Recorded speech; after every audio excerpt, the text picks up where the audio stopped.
మనుషుల మనసు నిలకడలేని మనసు. అనిల్ ఇప్పటి వరకు నీ అంతరంగంలో వ్యర్థ ఆలోచనలతో నింపి ఉన్నారా? నీ జీవితంలో ఇంకా ఇట్టి హేయకరమైన పనులు జరగకూడదని దేవుడు నీకు అవకాశం ఇచ్చాడు. ఇప్పటి వరకు అనిల్ వల్ల జీవించావా? ఏ కారణం లేకుండా తల్లిదండ్రులపై తిరగబడ్డావా? సహోదరులతో గొడవ పెట్టుకున్నావా? అందరికి ఇష్టం లేని జీవితాన్ని జీవించావా? భక్తి లేని వాడిగా ఉన్నావా? బూతులు మాట్లాడుతున్నావా? నిలకడలేని మనసు కలిగి ఉన్నావా? నీ చేతిలో ఫోన్ ఉంది కదా అని వ్యర్థమైన వాటిని రహస్యంగా చూస్తున్నావా? ఎవరికి తెలియదు, నన్ను ఎవరు చూడరు అనుకున్నావా? జాగ్రత్త, నీవు చేయు ప్రతి చెడు క్రియలను ఆకాశమందున్న దేవుడు చూస్తున్నాడు. ఇదే జీవితాన్ని కలిగి ఉన్నావా? దేవుడు తప్పక నిన్ను తీర్పులోకి తీసుకువస్తాడు. నీకున్న కొద్దిపాటి సమయాన్ని దేవుని కొరకే మార్చుకో.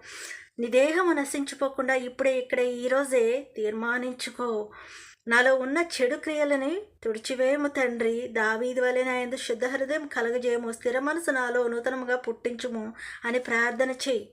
దేవునికి ఇష్టమైన ఇరుకు మార్గాన్ని ఎంచుకో. దేవుడు ఇరుకులో విశాలత కలగజేయవాడు.